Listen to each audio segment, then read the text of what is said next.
Hi friends, this is Naveen. Welcome to ask tech 24. Friends, every Sunday మనకైతే ఈ episode వస్తుంది. So ట్విట్టర్లో community ట్యాబ్లో మీరు అడిగిన క్వశ్చన్స్కి ఈ వీడియోలో నేను ఆన్సర్ చేస్తాను. సో ఇవి కూడా చాలా క్వశ్చన్స్ అడిగారు. సో వీలైనంత మందికి ఆన్సర్ ఇచ్చే ప్రయత్నం చేశాను. సో క్వశ్చన్ ఎవరు అడిగారు అనేది కాకుండా మీ ప్రశ్నకి సమాధానం దొరికిందా లేదా అన్నది మాత్రమే చూడండి. అప్పటికి మీ ప్రశ్నకి సమాధానం దొరకకపోతే సో కింద కమెంట్ సెక్షన్లో కమెంట్ చేయండి, లేదా మీరు ట్విట్టర్లో, ఇన్స్టాగ్రామ్లో, టెలిగ్రామ్ గ్రూప్లో సో మీరు ఎక్కడైనా నన్ను క్వశ్చన్స్ అడగచ్చు. వీలైనంత వరకు నేను ప్రతిదానికి అయితే సమాధానం ఇస్తాను. సో ఆలస్యం చేయకుండా ఈరోజు ఆస్క్ టెక్ 24 ఎపిసోడ్ని స్టార్ట్ చేద్దాం. చేసే ముందు సో మన ఛానల్కి యూట్యూబ్ నుంచి అయితే ఎలాంటి సపోర్ట్ లేదు. సో కాబట్టి నేను స్పాన్సర్షిప్ బటన్ అయితే ఎనేబుల్ చేద్దాం అనుకుంటున్నాను. సో స్పాన్సర్ చేసే వాళ్ళకి జస్ట్ మంత్లీ 59 ఆర్ 149. సో ఇలా అది కూడా మీరే సజెస్ట్ చేయండి. సో నాకైతే ఇంతవరకు ఈ ఉద్దేశం లేదు. కాకపోతే సో ఒకసారి మీ సజెషన్ తీసుకుందాం. సో ఒకసారి మీ ఒపీనియన్ చెప్పండి. జాయిన్ బటన్ ఎనేబుల్ చేస్తే సో మెంబర్స్ కోసం సపరేట్గా ఒక గ్రూప్ క్రియేట్ చేద్దాం అనుకుంటున్నాను. అలాగే ఎవ్రీ వీక్ ఎవరైతే మనకి స్పాన్సర్షిప్ మెంబర్స్గా ఉంటారో సో వాళ్ళకి నేనే కాల్ చేసి డౌట్స్ ఉంటే క్లియర్ చేసే ప్రయత్నం చేద్దాం అనుకుంటున్నాను. సో అలాంటి పర్క్స్ అయితే కొన్ని క్రియేట్ చేస్తాను. ఒకవేళ స్పాన్సర్షిప్ బటన్ కనుక ఎనేబుల్ చేస్తే కొంచెం డిఫరెంట్గానే పర్క్స్ అయితే క్రియేట్ చేస్తాను. సో మీ ఒపీనియన్ చెప్పండి. ఇక్కడ పోల్ అయితే క్రియేట్ చేస్తాను. జాయిన్ బటన్ ఎనేబుల్ చేయమంటారా, స్పాన్సర్షిప్ బటన్ ఎనేబుల్ చేయమంటారా లేదా? సో ఇక్కడ పోల్ అయితే క్రియేట్ చేస్తాను. సో మీ ఒపీనియన్ అయితే ఎస్ అయితే ఎస్ అని, నో అయితే నో అని అయితే కమెంట్ చేయండి. సో ఫస్ట్ క్వశ్చన్ తీసుకున్నాం. First question tech Irfan Telugu. Hi bro, I'm using Redmi note 4. I have installed the multi-touch checking app. I find the ghost touch issue, but we generally not find using 3 fingers. And Prasad bro tells Realme phones color OS problem. It is OS problem or app problem. So మీరు ఎప్పుడు కానీ యాప్స్ని 100% trust చేయాల్సిన అవసరం లేదు. మీకు real life యూసేజ్లో ఏదైనా problem వస్తుందా అనేది మాత్రమే చూడండి. సో జనరల్గా ఫర్ ఎగ్జాంపుల్ CPU జెడ్ అనే యాప్ మనది ఈ ఫోన్లో స్నాప్డ్రాగన్ 855 ప్రాసెసర్, అది 845 అని చూపెడుతుంది. సో కొంత ఇన్ఫర్మేషన్ యాక్యురేట్గా చూపెడతాయి, కొంత రాంగ్గా చూపెడతాయి. యాప్స్ని 100% నమ్మాల్సిన అవసరం లేదు. సో మీకు రియల్ లైఫ్లో ఇబ్బంది అయితే మాత్రమే దాన్ని ప్రాబ్లమ్గా కన్సిడర్ చేయండి. సో అదర్వైజ్ దాని గురించి మీరు పట్టించుకోవాల్సిన అవసరం లేదు. అండ్ ర్యామ్ అడుగుతున్నారు bro. Thomson 43" 4K TV, Android TV already తీసుకున్నా బ్రో, ఎలా ఉంటుంది? Very good. నా ఫ్రెండ్కి నేను అదే సజెస్ట్ చేశాను, బాగుంది. So which is the best sound bar under 10,000? So బోట్లో ఒకటి ఉంది, బోట్ అవెంటే బార్ 1500 అనేది. సో అదైతే బాగుంది.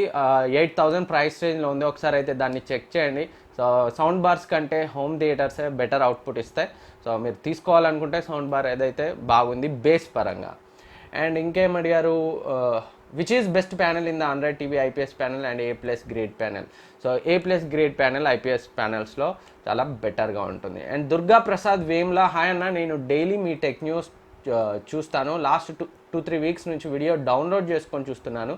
సో అలా డౌన్లోడ్ చేసి చూస్తే వాచ్ టైం కౌంట్ అవుతుందా? Full watch time. సో మీరు యూట్యూబ్లో ఆఫ్లైన్ బటన్ ఉంటుంది కదా, built in offline download. So అందులో డౌన్లోడ్ చేసుకొని చూస్తే మాత్రం సో మళ్ళీ ఎప్పుడైతే ఇంటర్నెట్కి కనెక్ట్ అవుతారో మాకు వాచ్ టైం అనేది డెఫినెట్గా కౌంట్ అవుతుంది. కాకపోతే కొన్ని థర్డ్ పార్టీ యాప్స్ ఉంటాయి. సో వాటిని యూజ్ చేసుకొని డౌన్లోడ్ చేసుకొని చూస్తే మాత్రం వాచ్ టైం అయితే కౌంట్ కాదు. అండ్ వీడియోని స్టార్టింగ్లోనే లైక్ చేయడానికి అండ్ వీడియో టోటల్గా చూసిన తర్వాత లైక్ చేయడానికి తేడా ఉంటుందా అని అడిగారు. సో అలా ఏముండదు, ఎప్పుడు లైక్ చేసినా లైకే. అండ్ సేమ్ వీడియోని మల్టిపుల్ టైమ్స్ చూస్తే వ్యూస్ ఇంక్రీజ్ అవుతాయా? డెఫినెట్గా ఇంక్రీజ్ అవుతాయి. సో ఒక వీడియోని 30 సెకండ్స్ కంటే ఎక్కువసేపు చూస్తే మాత్రమే ఒక వ్యూగా యూట్యూబ్ అయితే కన్సిడర్ చేస్తుంది. సో మీరు వీడియోని ఓపెన్ చేసి ఒక 10 సెకండ్స్ చూసి క్లోజ్ చేసినా సో వ్యూగా అయితే యూట్యూబ్ కౌంట్ చేయదు. అండ్ వీడియోని ఎన్నిసార్లు అయినా చూడొచ్చు. కాకపోతే మీరు ఇంటెన్షనల్గా చూస్తున్నారని యూట్యూబ్ కనుక రికగ్నైజ్ చేస్తే, కావాలని సో మళ్ళీ ఓపెన్ చేస్తే మాత్రం స్పామ్గా రికగ్నైజ్ చేసి వ్యూస్ని అయితే కౌంట్ చేయదు. అండ్ అంతేకాకుండా కొంతమంది ఎక్కువ రెవెన్యూ కోసం వాళ్ళే యాడ్స్ని వాళ్ళే క్లిక్ చేస్తుంటారు వీడియోని మళ్ళీ ఓపెన్ చేసి. సో అప్పుడు ఇన్వాలిడ్ యాక్టివిటీ కింద వాళ్ళ యాడ్సెన్స్ని అంటే రెవెన్యూని కూడా యూట్యూబ్ అనేది డిసేబుల్ చేస్తుంది. సో ఒక వీడియోని ఎన్నిసార్లు చూసినా ప్రాబ్లం ఏం లేదు. ఇన్ఫర్మేషన్ కోసం కావాలని చూస్తున్నట్లు మాత్రం యూట్యూబ్ రికగ్నైజ్ చేస్తే వ్యూస్ కౌంట్ ఆపేస్తుంది. So I really appreciate your excellent thoughts. I really like recent HD Plus Super AMOLED display and Full HD Plus IPS display. Thank you bro, thank you very much.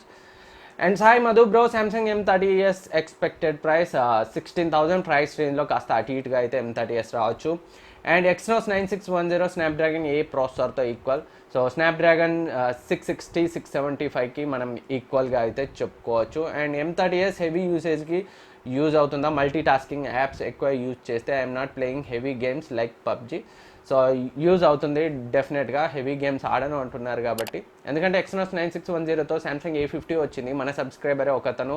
So తీసుకున్నాడు. PUBG ఇనిషియల్గా చాలా ఎక్సలెంట్గా ఉందన్నాడు, కానీ ఆ తర్వాత కొన్ని రోజులకైతే so కొంచెం problems అయితే పబ్జీ విషయంలో ఫేస్ చేశానన్నారు. సో పబ్జీ రిక్వైర్మెంట్ అయితే మాత్రం హై గ్రాఫిక్స్లో సో కొంతకాలం తర్వాత అయితే ఇష్యూస్ వచ్చే అవకాశం ఉంటుంది ఈ Exynos ప్రాసెసర్లో.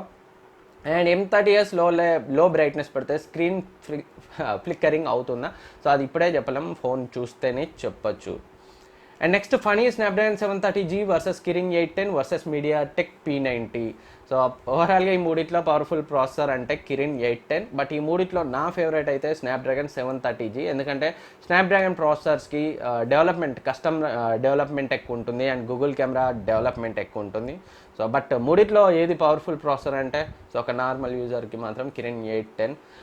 And if XT launched at 17K, is it good or bad? Can we expect review in our channel with Gcam? Definitely Realme XT Gcam review, full review, camera comparison, unboxing అన్నీ వస్తాయి. And 17Kలో so దాదాపు అదే price రేంజ్లో వాళ్ళు తీసుకురావచ్చు. 64MP సెన్సార్తో phone కావాలనుకుంటే ఇంకొక నెల పైన వెయిట్ చేయలేని వాళ్ళు అయితే కన్సిడర్ చేయొచ్చు. ఎందుకంటే Redmi Note 8 Pro so 14-15,000 price రేంజ్లో తీసుకొస్తుంది 464, లేదా వాళ్ళు 6/128 డైరెక్ట్గా తీసుకొస్తే అది కూడా 17,000 ప్రైస్ రేంజ్లో తీసుకురావచ్చు. బట్ 64MP ఫోన్ కావాలనుకుంటే ఇమీడియట్గా 17,000లో వచ్చిన రియల్మీ XT తీసుకోవచ్చు. Vivo Z1X versus Realme X versus Realme XT. And Redmi K20ని 22K పెట్టి తీసుకోవచ్చా లేదా? తీసుకోవచ్చు. ప్రైస్ కటింగ్ ఏమైనా ఉంటుందా? తర్వాత ప్రైస్ కటింగ్ అయితే ఏముండదు, కాకపోతే కార్డ్ డిస్కౌంట్ వస్తుంది కాబట్టి అలాంటి టైంలో తీసుకుంటే ఇంకా బెటర్. మీరు ఇప్పుడు మామూలుగా 22Kలో తీసుకోవడం కంటే. నేను Note 8 Pro ఇది 28, నాకు ఐసిఐసిఐ కార్డ్తో 26,000కి వచ్చింది. సో అలా ఎప్పుడైనా తీసుకోండి. XT Pro ఎక్స్పెక్టెడ్ ప్రైస్ ఇందాక చెప్పాను 16-17,000 ప్రైస్ రేంజ్లోనే ఉంటుంది. And Kranthi Kumar Gcam Snapdragon ప్రాసెసర్కి పర్ఫెక్ట్గా సపోర్ట్ చేసినట్లు మీడియాటెక్కి సపోర్ట్ చేయదు కదా బ్రో, Note 8 Pro G90T ప్రాసెసర్తో వస్తే Gcam పర్ఫెక్ట్గా పనిచేస్తుందా? సో నా మెయిన్ ప్రిఫరెన్స్ Gcam. సో జనరల్గా అయితే మీడియాటెక్ ప్రాసెసర్స్కి ఇంతకుముందు పని చేయకపోయేవి, కాకపోతే రియల్మీ 3లో అయితే నేను నోటీస్ చేశాను. మన వ్యూవర్ మహేష్ రెడ్డి సో తనకు కూడా సజెస్ట్ చేశాను, చాలా ఎక్సలెంట్ శాంపిల్స్ని అయితే రియల్మీ 3 మీడియాటెక్ P70 ప్రాసెసర్తో ఉంది, అదైతే Gcamతో క్లిక్ చేస్తుంది. తన శాంపిల్స్ అయితే రెగ్యులర్గా టెలిగ్రామ్లో నాకైతే పంపుతాడు. సో అందులో అయితే వర్క్ చేస్తుంది. G90Tలో సో వర్క్ చేస్తుందా లేదా అనేది అయితే మనం టెస్ట్ చేయాల్సి ఉంది.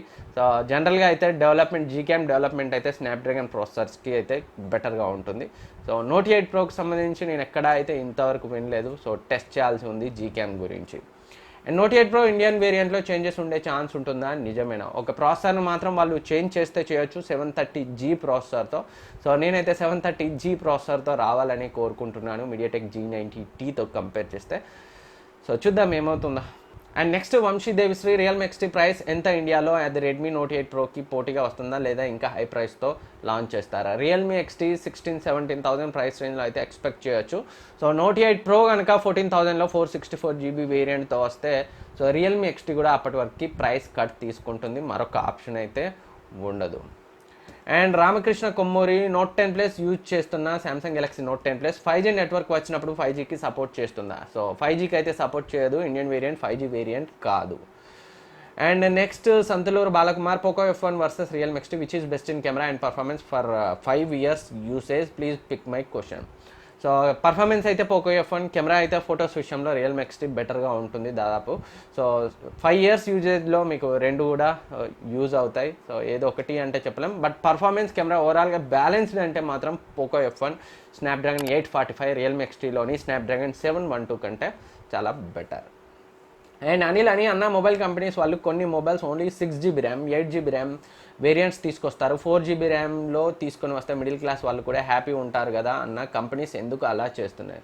సో వాళ్ళకి ర్యామ్ను ఇంక్రీజ్ చేయడం వల్ల పెరిగే మ్యానుఫ్యాక్చరింగ్ కాస్ట్ చాలా తక్కువ, అందుకే 464 14,000లో అమ్మడం కంటే 664 లేదా 6/128 ఇలా 16-17,000లో అమ్మడం వల్ల వాళ్ళకి ఎక్కువ లాభం ఉంటుంది. అందుకే వాళ్ళు 464 అయితే కొన్నిసార్లు కొన్ని కంపెనీస్ అయితే స్కిప్ చేస్తున్నాయి. కాకపోతే అలా స్కిప్ చేయకూడదు అనేది నా అభిప్రాయం. 464 రీజనబుల్. సో చాలామందికి acceptable RAM 4 GB RAM and storage కూడా 64 GB ర్యామ్ మినిమం సరిపోతుంది చాలామందికి. సో కంపెనీస్ 464ని సో ఉంచాలి. And next Muralikrishna Kondeti, hi bro, మీరు మొబైల్ కొని రివ్యూ చేస్తున్నారు కదా, అలాంటివి గివ్ అవేస్ ఇస్తారా? సో ఎప్పుడైతే గివ్ అవేస్ ఇవ్వలేను, నా ఓన్ మనీతోటే కొంటున్నాను, యూట్యూబ్ నుంచి రెవెన్యూ లేదు. అండ్ నేను గివ్ అవే ఇస్తే మళ్ళీ కొనడానికి నా దగ్గర అయితే మనీ ఉండదు. సో ఎప్పుడైతే ఛానల్ గ్రో అవుతుందో, రివ్యూ యూనిట్స్ వస్తాయో, అట్లీస్ట్ రెవెన్యూ అయినా వస్తుందో, అప్పుడైతే నేను గివ్ అవేస్ ట్రై చేస్తాను. సో ఇప్పుడు గివ్ అవేస్ ఇస్తే నాకు రివ్యూ చేయడానికి మళ్ళీ కొనడానికి మనీ అయితే ఉండవు. ఇవి ఆల్రెడీ కొన్న ఫోన్స్ అయితే చాలా లాస్ట్కి అయితే అమ్ముతాం, 1500 2000. సో ఫోన్ను బట్టి. సో పూర్తిగా గివ్ అవే ఇస్తే మళ్ళీ ఫోన్స్ కొనలేం, వీడియోస్ అయితే చేయలేం.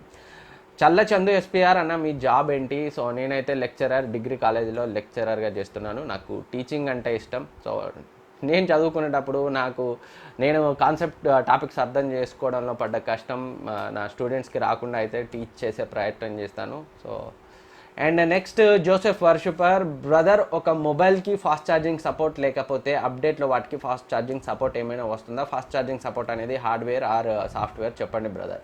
సో హార్డ్వేరే, ప్రాసెసర్ సపోర్ట్ చేస్తేనే ఫాస్ట్ ఛార్జింగ్ అనేది ఇవ్వగలం.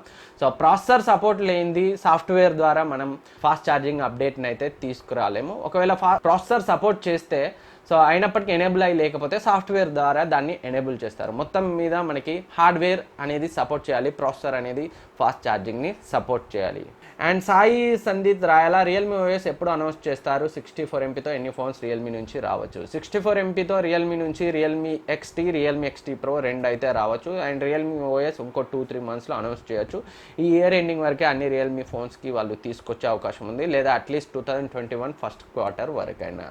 And Realme XT Note 8 Pro launch అయ్యాక ప్రైస్ కట్ అవుతుందా? ఒకవేళ రియల్మీ XT సో 464, 16, 17,000 ప్రైస్ రేంజ్లో వస్తే, సో Note 8 Pro 464, 14,000లో వస్తే, సో రియల్మీ XT అప్పటికి ప్రైస్ కట్ డెఫినెట్గా తీసుకుంటుంది. And Redmi Note 8 Pro Android 10తో వస్తుందా? అవకాశాలు అయితే చాలా తక్కువ. MI 10తో Android అండ్ Pie తోటే వచ్చే అవకాశాలు ఉన్నాయి. నెక్స్ట్ క్వశ్చన్ రమేష్ బాబు, ఏమైనా why do Qualcomm processors are made of Cryo cores rather than ARM? Why do they modify? Is there any difference between Cryo 485 Gold and ARM Cortex A76? So Cryo 485 Gold cores అంటే ఇవి ARM Cortex A76 based కోర్సే. సో Qualcomm ఏం చేస్తుందంటే వాటిని modify చేసి కొంచెం improve చేసి సో వీళ్ళు ఓన్గా Cryo 485 Gold అని నేమింగ్ అయితే చేస్తారు. అంతకుమించి రెండింటి మధ్య డిఫరెన్స్ అయితే ఉండదు. కాకపోతే కొంచెం ARM Cortex A76 కంటే Cryo 485 Gold కోర్స్ కొంచెం బెటర్గా ఆప్టిమైజ్ చేయబడతాయి. Qualcomm వాళ్ళు ఓన్గా కొంచెం ఇంప్రూవ్ చేస్తారు. అండ్ సత్య హరిశ్చంద్ర, ఆండ్రాయిడ్ ఫోన్లలో ఎంత ఫ్లాగ్షిప్ ఫోన్ అయినా కూడా గేమింగ్ కోసం 60 FPS ఆప్షన్ ఉండదు, కానీ ఐఫోన్లలో ఉంటుంది, ఎందుకు బ్రో? సో చాలా ఆండ్రాయిడ్ ఫోన్స్లో ఉంటుంది, ఐఫోన్స్లోనే కాదు, చాలా Android flagship phones 60 FPS frame rate gaming అయితే సపోర్ట్ చేస్తాయి. మిడ్ రేంజ్ ఫోన్స్లో కూడా కొన్ని అయితే సపోర్ట్ చేస్తాయి, అలా ఏం లేదు. అండ్ భానుప్రకాష్, OnePlus 7కి Android 10 స్టేబుల్ వర్షన్ ఎప్పుడు రిలీజ్ చేస్తారు? అండ్ 10లో న్యూ స్పెషల్ ఫీచర్స్ యూజ్ ఏంటో చెప్పండి. సో Android 10 ఫీచర్స్పై ఒక వీడియో అయితే వస్తుంది ఈరోజు సాయంత్రం లేదా రేపు మార్నింగ్ వస్తుంది. టాప్ 10 నా ఫేవరెట్ ఫీచర్స్తో అయితే వస్తుంది. అండ్ OnePlus 7కి Android 10 స్టేబుల్ అప్డేట్ అయితే చాలా త్వరగానే వస్తుంది. ఓపెన్ బెటా ఆల్రెడీ వచ్చింది, మీరు కావాలంటే దాన్ని కూడా ఇన్స్టాల్ చేసుకోవచ్చు. సో OnePlus కమ్యూనిటీ నుంచి.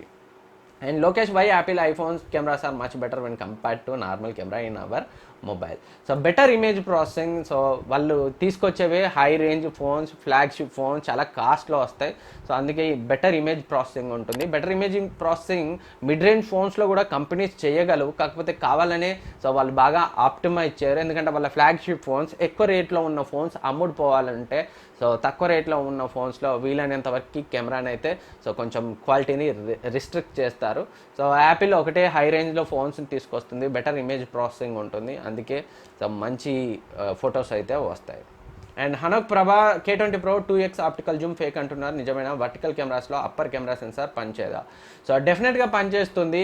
పనిచేయదు అనేది మీరైతే రాంగ్గా తీసుకున్నారు. So 2x optical Zoom f2.4 అపర్చూర్తో వస్తుంది. And primary sensor 48 MP sensor f1.8 అపర్చూర్తో వస్తుంది. సో మామూలుగా డే లైట్లో ఈ టెలిఫోటో లెన్స్ అనేది ప్రాపర్గానే వర్క్ చేస్తుంది, కానీ ఎప్పుడైతే లో లైట్లోకి వస్తుందో సో f2.4 అపర్చూర్ వల్ల సో కొంచెం డార్క్గా వస్తుంది టెలిఫోటో లెన్స్తో తీసిన ఇమేజెస్. సో దానికంటే ప్రైమరీ లెన్స్ ఏదైతే 48 MP f1.8 అపర్చర్తో ఉందో సో అది డిజిటల్ జూమ్ చేసి ఇచ్చే ఇమేజ్ బెటర్గా ఉంటుంది. అందుకే మనకి రెడ్మీ K20 ప్రోలో సో లో లైట్లో టెలిఫోటో లెన్స్లో వచ్చే డార్క్ జూమ్ ఇమేజ్ కంటే ప్రైమరీ సెన్సార్తో వచ్చే సో డిజిటల్ జూమ్ ఇమేజ్ బెటర్గా ఉంటుంది. అందుకే అలా వచ్చేలా వాళ్ళు సాఫ్ట్వేర్ ఆప్టిమైజేషన్ అయితే చేశారు. సో అంతే తప్పితే ఫేక్ అయితే కాదు. సో ఫ్రెండ్స్, ఇది ఈరోజు ఆస్క్ టెక్ 24 ఎపిసోడ్. అండ్ మర్చిపోకుండా ఇక్కడ నేను అడిగిన క్వశ్చన్కి అయితే ఆన్సర్ చేయండి. సో ఈ వీడియో మీకు యూజ్ అవుతుంది అనుకుంటున్నాను. ఈ వీడియో మీకు నచ్చితే లైక్ చేయండి, సబ్స్క్రైబ్ చేయండి, మీ ఫ్రెండ్స్కి షేర్ చేయండి. Thank you for watching. Next వీడియోలో మళ్ళీ కలుద్దాం.